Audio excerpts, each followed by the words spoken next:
श्रद्धा और सबूरी पराजित हुए। हरिओम।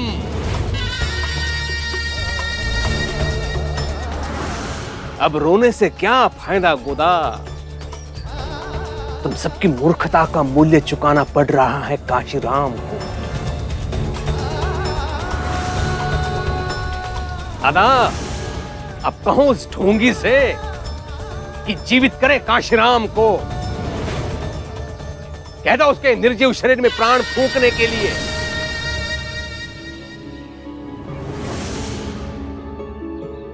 गोदा, शोक उसका मनाया जाता है जो चला गया हो। अच्छा, यदि तू कुछ दिन और रुका शिरडी में तो शोक मनाने के लिए कोई बचेगा नहीं।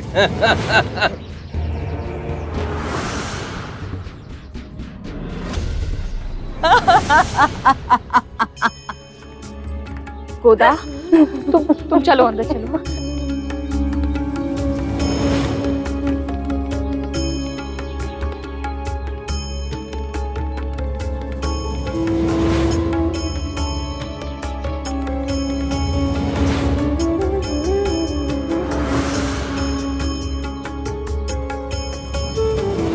भाग गया। अपना झोला उठाकर भाग गया। एक दूसरे का मुंह ताकते रह गए तुम लोग। श्रद्धा और सबूरी का पाठ पढ़ाने वाला स्वयं श्रद्धा और सबूरी का पालन किए बिना भाग गया। हरिओम। अब मनाओ खुशी। इस पर विश्वास किया था आप लोगों ने, इस पर, इस कायर पर। जब बात नहीं बनी तो पलायन कर गया। तुम लोगों को अब भी समझ में नहीं आ रहा है कि हुआ क्या है।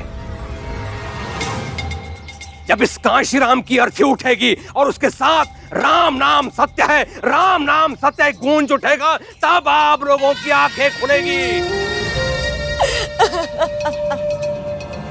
काशीराम की अंतक्रिया की सामग्री का प्रबंध करो। मूल्य मैं चुकाऊंगा। जाओ। चलो।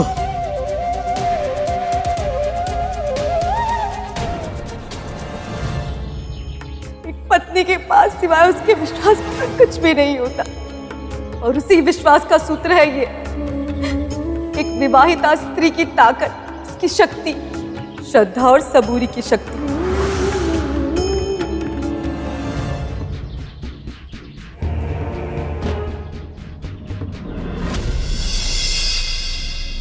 सरकार को काशीराम तक पहुंचने में देर ना हुई हो।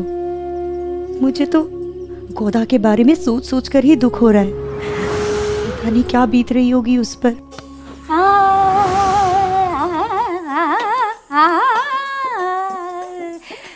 नर्मदा घी दो।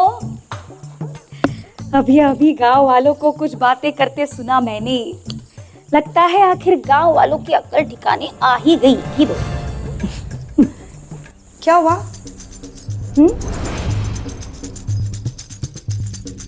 धर्म की जीत। वो अधर्मी भाग गया। सत्य की जीत। वो ढोंगी भाग गया। मेरे दादा की जीत। तुम्हारा साई भाग गया।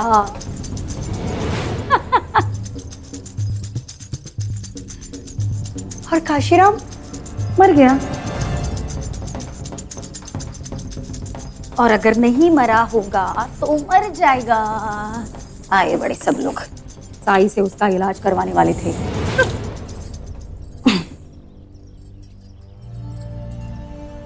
साई से इलाज से पहले तो वो लोग इनके पास ही आए थे। अगर यही समय पे नहीं पहुंचे तो इसका दोषी और कौन होगा? और अगर काशीराम जिंदा ना बचा तो ये जीत किसकी और कैसी? हाँ, मतलब तुम ये कहना चाह रही हो कि अपराधी दादा है? हाँ, ये बड़ी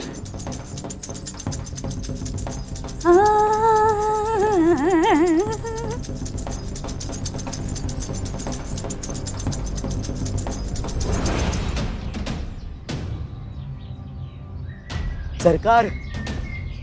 आरती का सारा सामान लेकर आ गए। हरिओम, तैयारी करो। जी सरकार।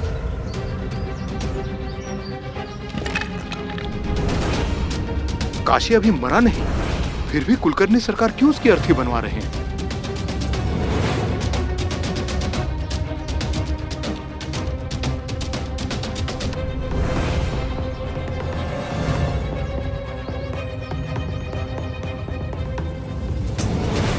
अर्थी तैयार है सरकार। हरिओम, देख क्या रहे हो? उठाओ काशी को। श्रद्धा सबूरी।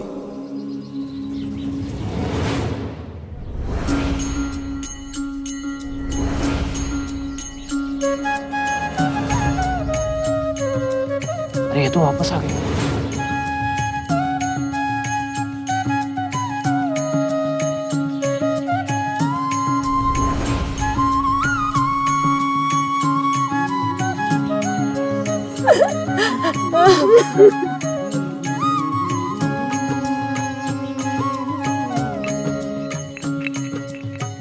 ज्ञानी लोग, तुम सबको नौटंकी अच्छी लगती है ना? मर रहे आदमी के साथ वो खिलवाड़ कर रहा है और तुम सब लोग देख रहे हो।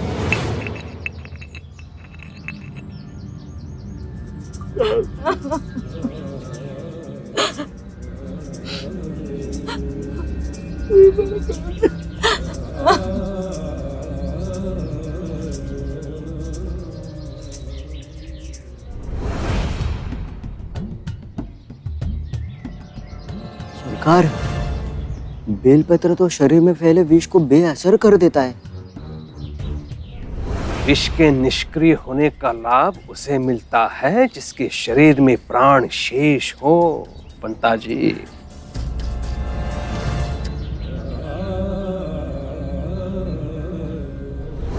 काशी तो अब सब उपचार से, चमत्कार से परे है।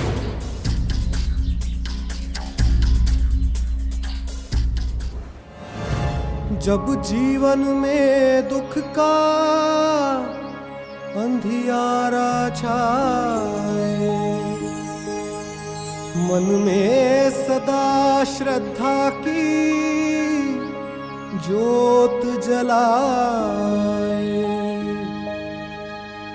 विश्वास मन का तुझको पार। स्वागत है तुम्हारा काशी। सुबह फिर से आएगी ये रात समझाए। ओम साई ओम, साई ओम, साई ओम। जन्म के पर्वत लांघ के आया तेरे दर में साई रे, कृपा दृष्टि से मिट जाएंगे तेरे लख 84 रे। सागर तर दे धन दुख के हर साई ने काशी को बचा लिया। तुम कृपा सिंधु दे अमृत सिंधु, अलख उजियारे दीनों के। काशी ठीक हो गया। ओ परम ज्ञान साईं, मुझे माफ कर दो। आस्था मालिक पे रखो, वो हमेशा सही रास्ता दिखाता है, भले ही वो हमारी इच्छा के अनुसार हो या ना।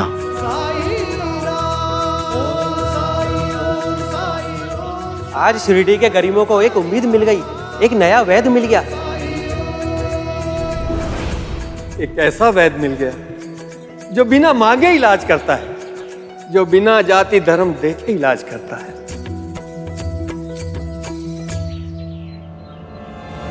चमत्कार हो गया सरकार ये तो। हरिओम।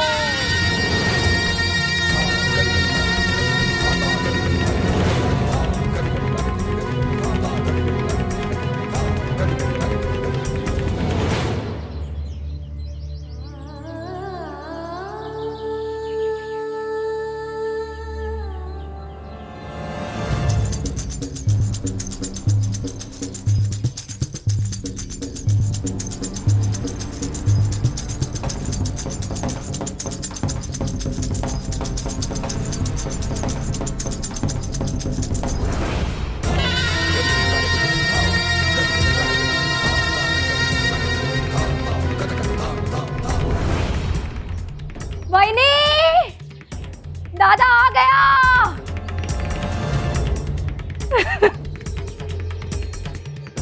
दादा दादा रुको दादा, जीत का तिलक तो लगाने दो।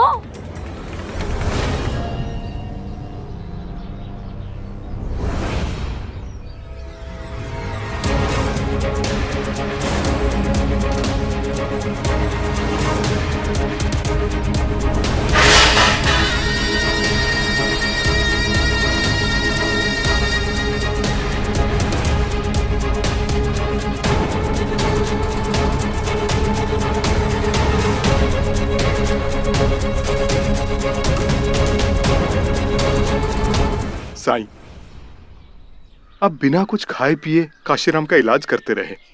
ये लीजिए, दूध पी लीजिए। कोई पीड़ा में हो, मुश्किल में हो तो अपना ख्याल कैसे आ सकता है। दूसरे की तकलीफ में खुद को खो देना एक तपस्या की तरह है। शरीर अपनी सारी जरूरतें, सारी इच्छाएं भूल जाता है। पानी पिलाओगी बायज़मा?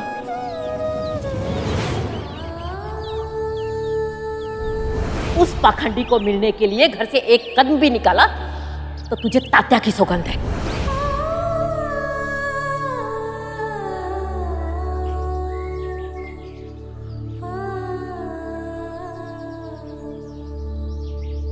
मैं पिलाता हूं।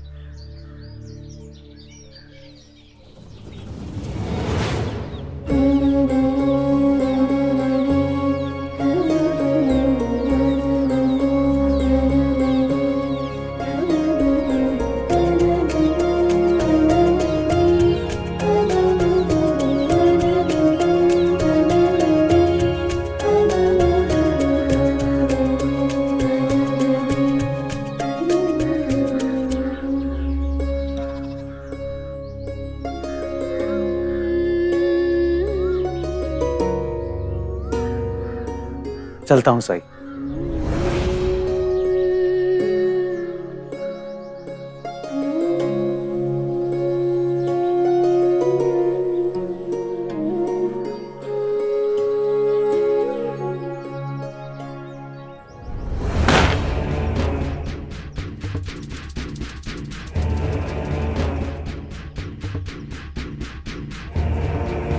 शोक उसका मनाया जाता है जो चला गया।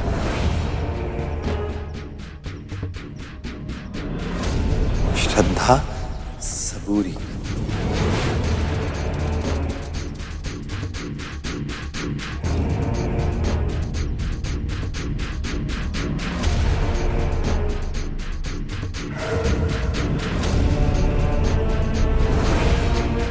स्वागत है तुम्हारा काशी।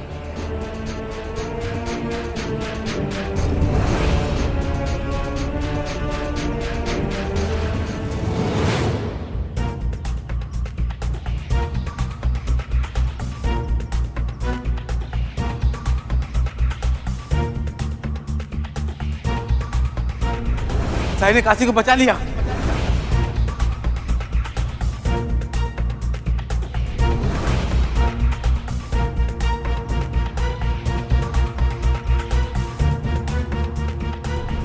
आज शिरडी के गरीबों को एक उम्मीद मिल गई, एक नया वैद्य मिल गया। एक ऐसा वैद्य मिल गया जो बिना मांगे इलाज करता है, जो बिना जाति धर्म देखे इलाज करता है। जो लोग काशीराम की इस हालत के जिम्मेदार हैं, उनकी वजह से ही मैं यहाँ हूँ।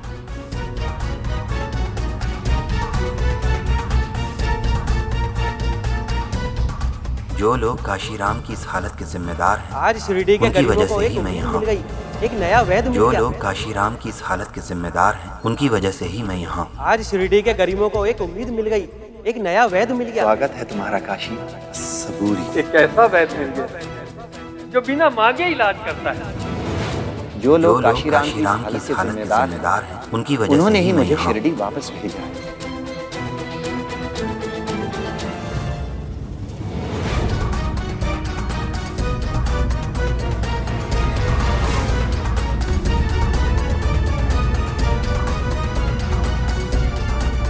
हरिओम।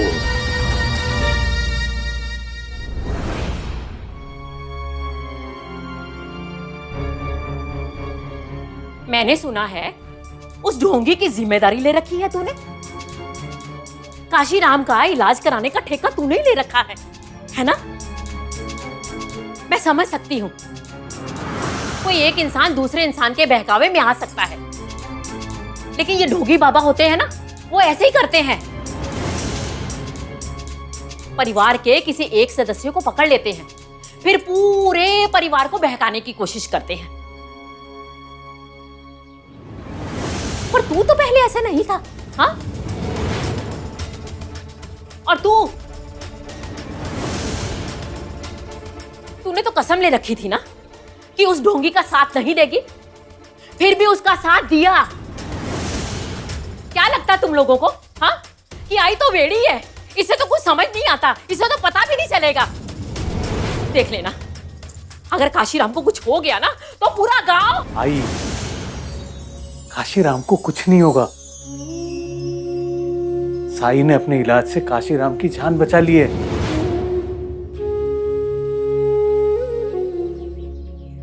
और जहां तक कसम की बात है, तो कसम साई से बात ना करने की थी, और भाईजान ने तुम्हारी कसम नहीं तोड़ी। अरे काशीराम का इलाज करके साई कुलकर्णी सरकार का और भी बड़ा दुश्मन बन गया है, और दुश्मन का दोस्त दुश्मन ही होता है। याद नहीं तुम लोगों को कुलकर्णी सरकार कैसे हमारे घर का सारा सामान लूट पाट के ले गए थे? अब तो लगता है इस घर को जला ही डालेंगे। अरे उस काशीराम के प्राणों का सवाल था, इसलिए समझ सकती हूं, लेकिन आइंदा उस ढोंगी का साथ दिया ना तो मुझसे बुरा कोई नहीं होगा, समझे? हे पांडुरंगा, बुद्धि दे इन दोनों को। राम राम राम राम। अब पानी दे उसको, जा।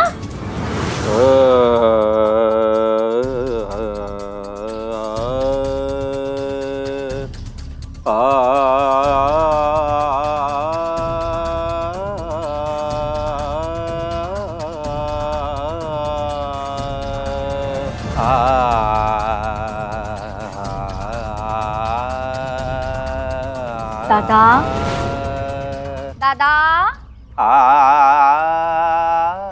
दादा,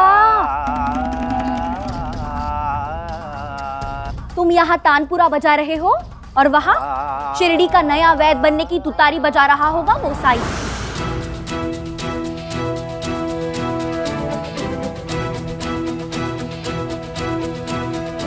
आंखें बंद रखने से सच बदल नहीं जाएगा दादा।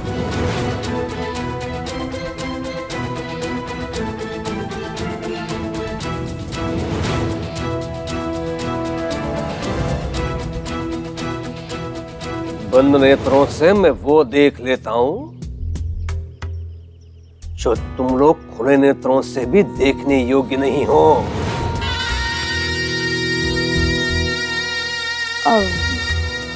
कैसे? नेत्र बंद हो तो कानों की सुनने की क्षमता बढ़ जाती है। च्यू, मैं नहीं समझी। साई ने क्या कहा था? जो लोग काशी की इस दशा के लिए उत्तरदायी है, वही लोग उसे शिरडी वापस ले आए हैं। एक इन लोगों की बात हो रही है, हाँ? कुछ समझे?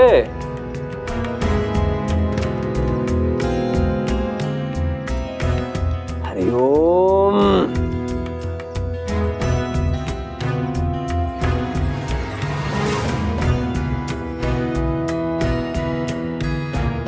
काशीराम को किसने मारा?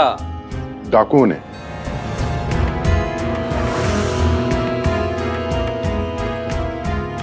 मतलब साई और डाकू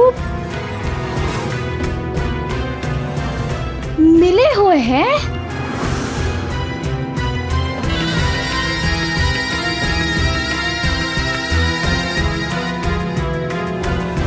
हरिओम।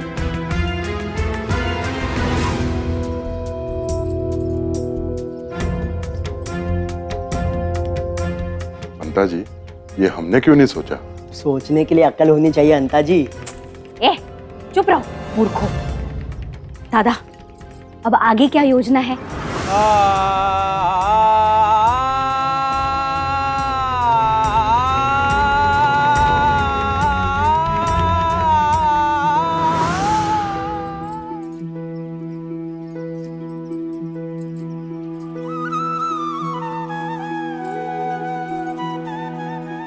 अगर आपको कुछ हो जाता तो? उस बेहोशी की हालत में भी मुझे विश्वास था गोदा कि मैं ठीक हो जाऊंगा। ना तो तुम्हें छोड़ के जाने की इच्छा हो रही थी मेरी, और ना ही साईं मुझे जाने दे रहे थे। मुझे तो जैसे हर पल उनका ही सहारा था। आप थोड़ी देर सो जाइए। आंखें बंद करता हूं तो उस काली रात की एक एक बात याद आने लगती है।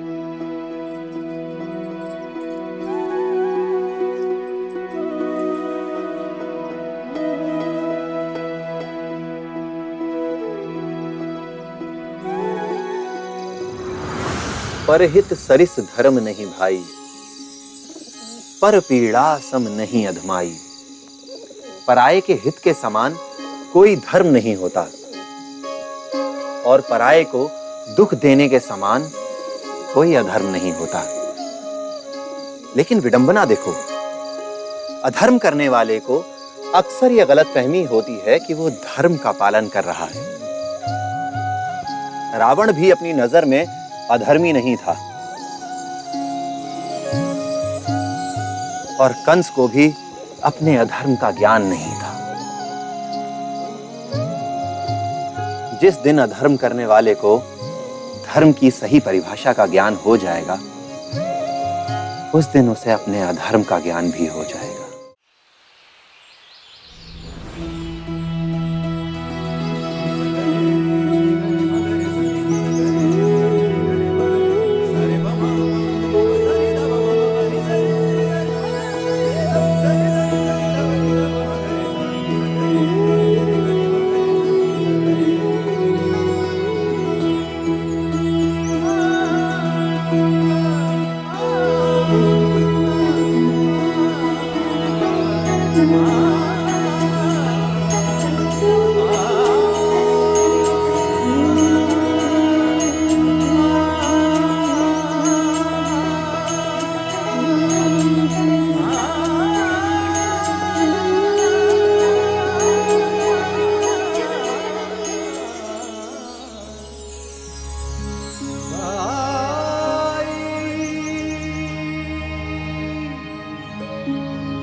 स्वागत है वन देवता।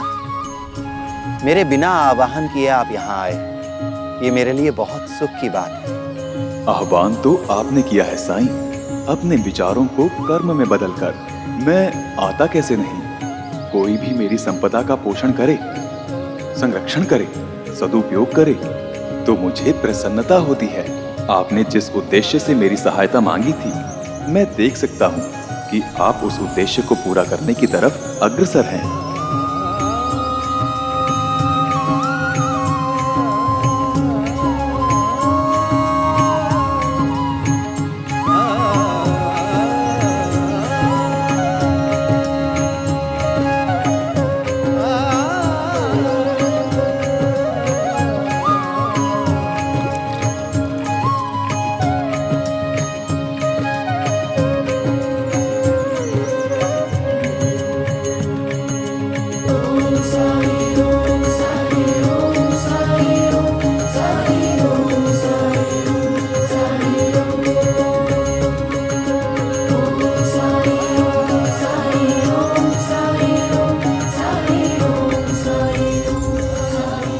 आपका यहाँ आना इस बाग के लिए आशीर्वाद है।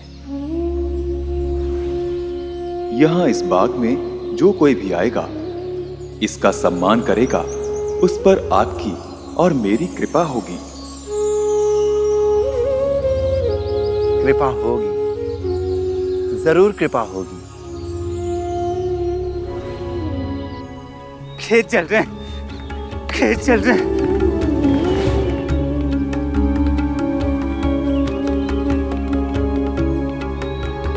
धरती से धार फूटेगी।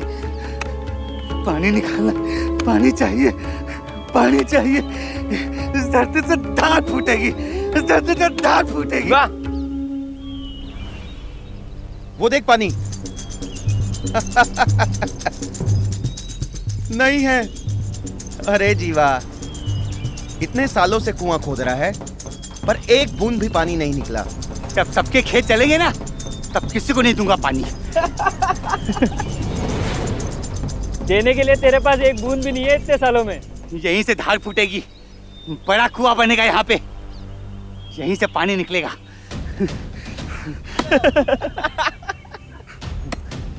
जीवा, मिल गया पानी? शाबाश जीवा, शाबाश। लगता है धार फूटने वाली है।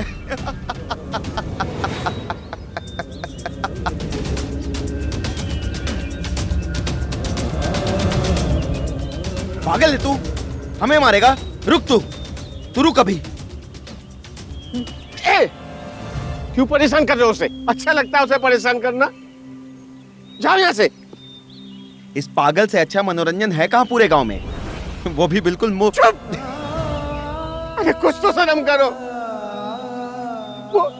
वो अपने शौक के लिए कुआं खोद रहा है क्या? तुम लोगों को पता है कि कुलकर्णी सरकार ने हमारे खेतों में आग लगा दी थी।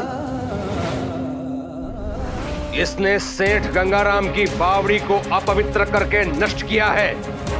न्याय के अनुसार इस किसान के खेत नष्ट किए जाएं, आग लगा के।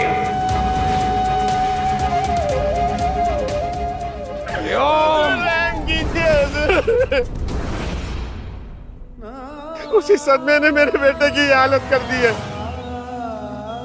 जाओ यहाँ से। छोड़ो, ये नहीं सुधरेगा। ऐसे हवा में किससे बातें कर रहे हैं?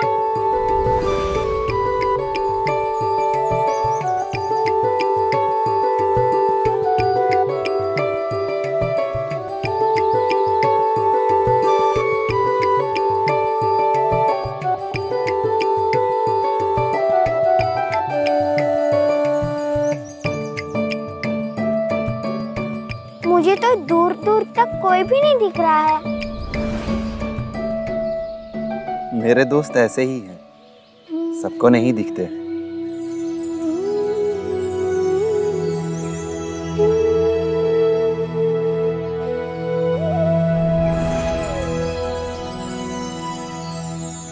आपकी यही बातें किसी को समझ में नहीं आती, इसीलिए सब आपके बारे में उल्टा सीधा बोलते रहते हैं।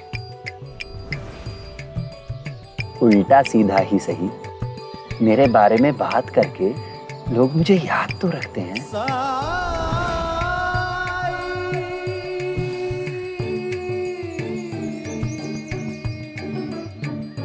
साईं, आप जानबूझकर मुझसे पहेलियों में बातें करते हैं ना? आप जानते हैं, मैं आपसे बहुत गुस्सा थी। मैंने आपको बहुत पुकारा भी था। मुझे लगा कि आप शिरडी से चले गए हैं।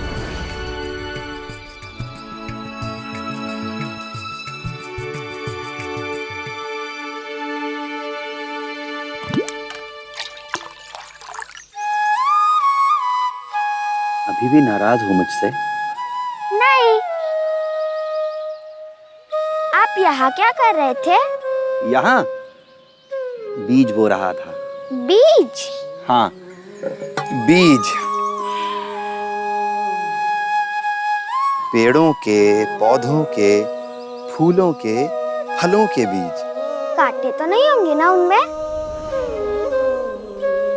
जरूरी बात यह है कि लोग फूलों के बीच कांटे देखते हैं या कांटों के बीच फूल।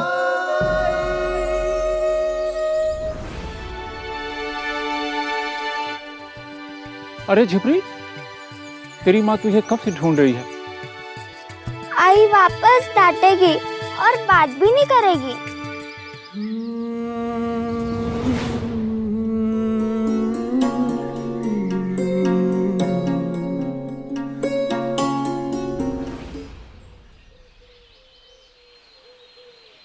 लबों से भले ही वो तुमसे बात ना करे, लेकिन उसका दिल, उसका मन हमेशा तुमसे बात करता है, लगातार। इसीलिए पूरे संसार में माँ जैसा दूसरा कोई रिश्ता नहीं होता। चलो।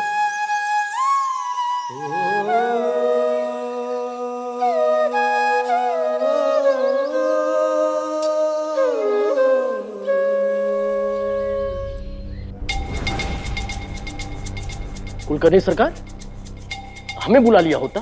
औपचारिकता के लिए मेरे पास समय नहीं है। कुछ जानकारी है मेरे पास। कैसी जानकारी सरकार? डाकुओं के संबंध में। वही डाकू जिन्होंने लोगों को मारा है, लूटा है, वो गिरोह आनंद वन में है। सरकार, एक बार फिर आपने हमारी बहुत बड़ी मदद की है।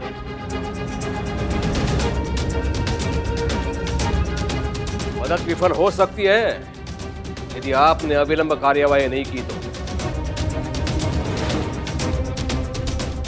हरिओम।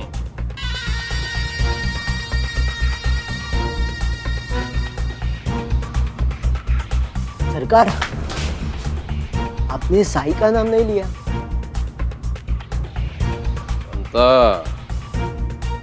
नाम से क्या होता है? काम होना चाहिए। हरिओम। साईं, काशीराम काका को आपने ही ठीक किया है ना? लेकिन जंगल में एक चिड़िया या जानवर अगर उन्हें चोट लग गई तो उनका इलाज कौन करता है? पशु पक्षी बहुत समझदार होते हैं। छोटी मोटी चोट का इलाज तो वो लोग खुद ही कर लेते हैं, क्योंकि वो हमारी तरह प्रकृति से दूर नहीं होते। कौन सी जड़ी बूटी उनके लिए मददगार होगी ये उन्हें पता होता है। लेकिन उन्हें कैसे पता? माँ, उनकी माँ सिखाती है उन्हें। सच कहा आपने, माँ के सिवा कोई रिश्ता नहीं, है ना?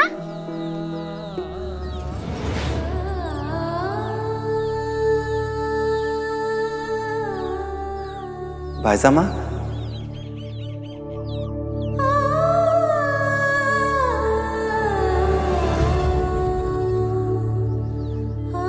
भाईसा का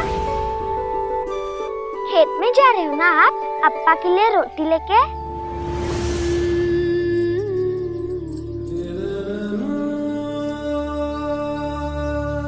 जानती हो लक्ष्मी, बायजा माँ के हाथ की बनाई रोटी में ऐसा स्वाद है जैसे खुद माँ अन्नपूर्णा ने बनाई हो।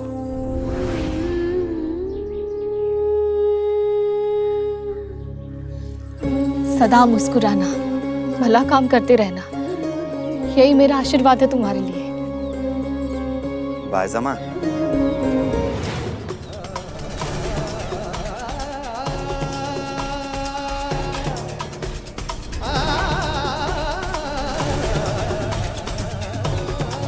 उस पाखंडी को मिलने के लिए घर से एक कदम भी निकाला तो तुझे तात्या की सौगंध है।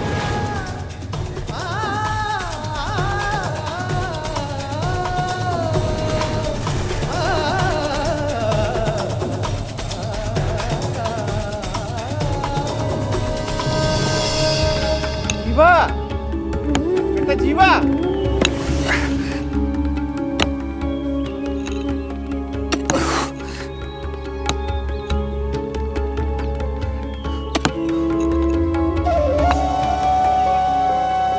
जीवा, जीवा, जीवा बेटा खाना खा ले। खाना नहीं खाएगा तो ताकत कैसे आएगी कुआं खोदने के लिए बेटा? बेटा बहुत दिनों से तूने कुछ नहीं खाया है बेटा। जीवा थोड़ा सा खाना खा ले। तेरे लिए खाना लाया हूं बेटा, खा ले। जीवा,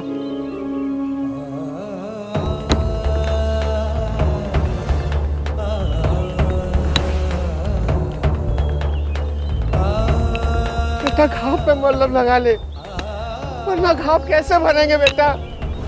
जीवा, जीवा मेरी बात सुन बेटा। बेटा मेरी बात सुन। नहीं खाना मेरा खाना, नहीं लगाना मरहम।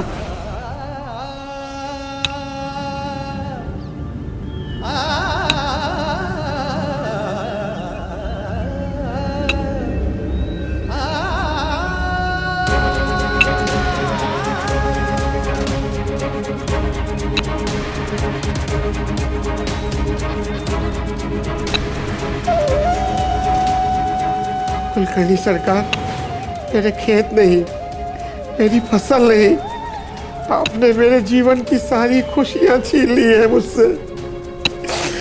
ईश्वर आपको कभी माफ नहीं करेगा, कभी नहीं।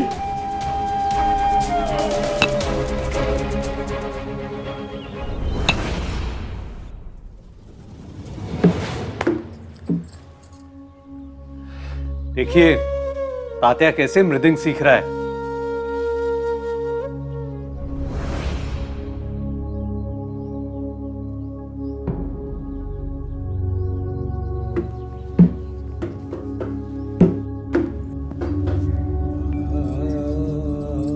भाई साहब,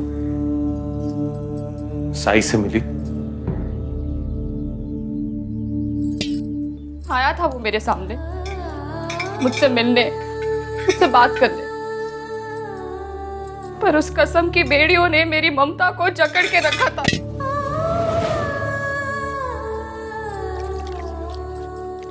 कौन माँ अपने बेटे से मुंह फेरती होगी? हाँ, ऐसा क्या पाप कर दिया है मैं जो मुझे ऐसी कसम को निभाना पड़ रहा है?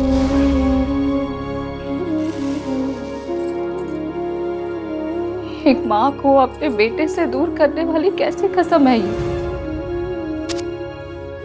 आई भी तो एक माँ ही है ना, फिर मेरे साथ ऐसा क्यों कर रही है? मैं अपने आप को तो समझा लूं, लेकिन उस ममता को कैसे समझाऊं जो साई का नाम सुनते ही उमड़ आती है? बेटा है वो मेरा, भले ही उसे जन्म ना दिया हो, लेकिन मुझसे अलग नहीं है वो। तात्या से पहले उसने मुझे माँ कहा था, और ऐसा क्या कर दिया है उसने? ऐसा क्या दोष है उसका जो मुझे इतनी बड़ी सजा दे रहा है? क्या बीत रही होगी उस पर, क्या सोच रहा होगा वो?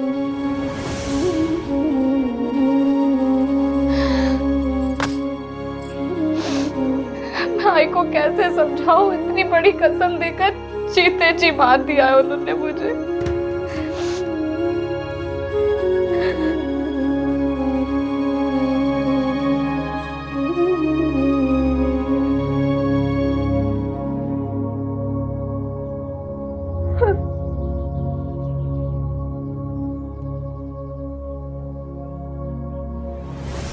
दुख भी जिंदगी की उतनी ही बड़ी सच्चाई है जितना कि सुख।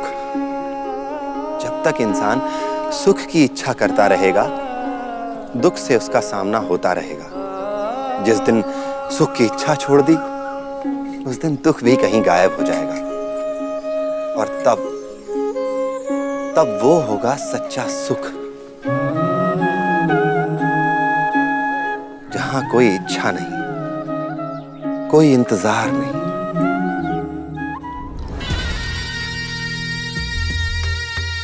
अच्छे से हाथ चलाओ। चांदी के तेल से शरीर की मालिश, और सरकार का शरीर ऐसे दमक जाएगा कि क्या बोलूं मैं। 4 शब्द से ज्यादा वैसे भी बोल क्या पाते हो आप पंता जी? अरे मूर्खों, व्यर्थ की बातों के लिए तुम लोगों के पास समय है। दादा, पुलिस डाकुओं को पकड़ लेगी, तुम क्यों चिंता करते हो? लेकिन तुम बड़े अभागी हो दादा। तुम जो चाहते हो उसमें तुम्हारे परिवार का कोई समर्थन नहीं है। अब अगर परिवार के लोग ही साई के पक्ष में हो तो फिर पहले मत बुझा क्यों? क्या है ना दादा, पहेलियों में बात करने से बात कम चुभती है। पर ठीक है, अगर तुम सीधे सीधे सुनना चाहते हो तो मैं सीधा सीधा बोल देती हूँ। हट रे। साई से इलाज कराने से पहले लोग सरकार के पास आए थे, पर सरकार तो गए नहीं, तो फिर दोषी कौन? और अगर काशी मर गया तो फिर जीत किसकी और कैसी? किसने कहा ये? वहीनी ने। वहीनी के मुंह से ये सब सुनकर पहले मुझे भी विश्वास नहीं हुआ था। ऐसी कैसी पत्नी जो अपनी पति की दुश्मन है, अपने पति का बुरा चाहती है। और हाँ, ना कहते हुए भी उसने ये कह दिया कि अब जाकर कुलकर्णी सरकार का अहंकार टूटेगा जब शिरडी का नया वैद बनेगा वो साई।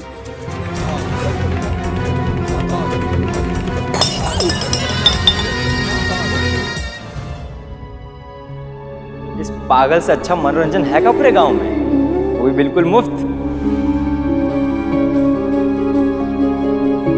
जीवा, अरे पानी। जीवा, मिल गया पानी?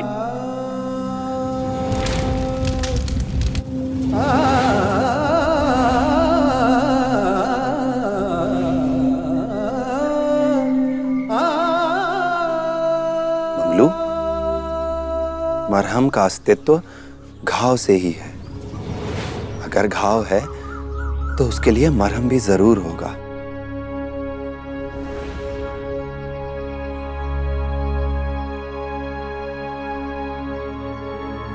आओ, यहां बैठो।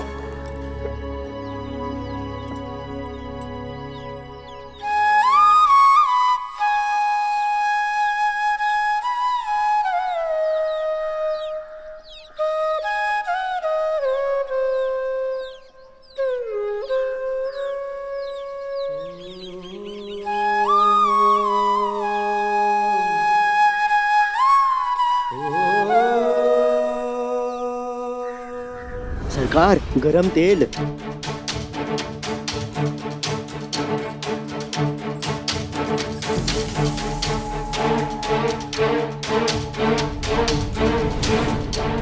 रुक्मिणी, इसमें जो सिक्का है वो निकालो।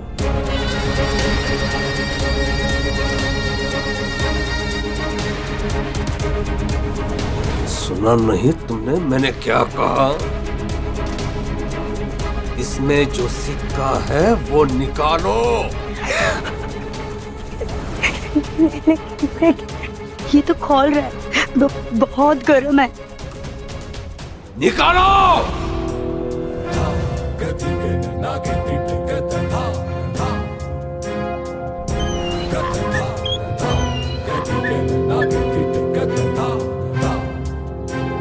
बहुत प्रश्न करने की इच्छा होने लगी है ना? प्रश्न उठाने की, कौन दोषी है कौन नहीं इसका निर्णय सुनाने की। भूल रही हूं ये शिरडी है।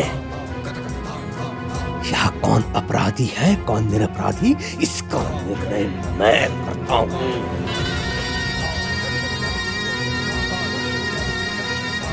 मैं ही हूं जिसको अधिकार है दंड देने का और क्षमा करने का भी।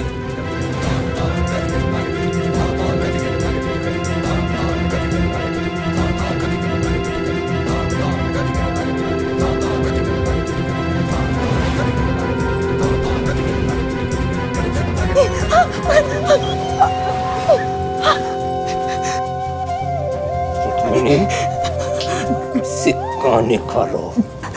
रुक्मिणी, सिक्का निकालो।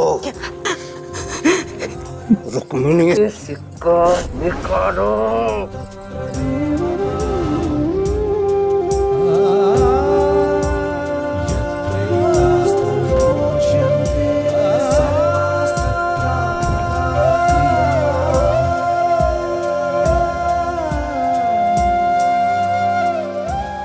सरकार,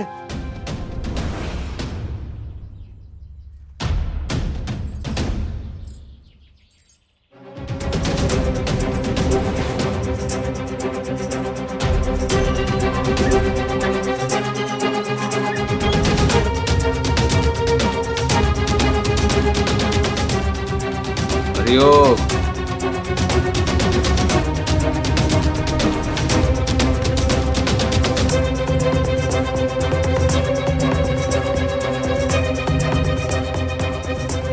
क्या समाचार है?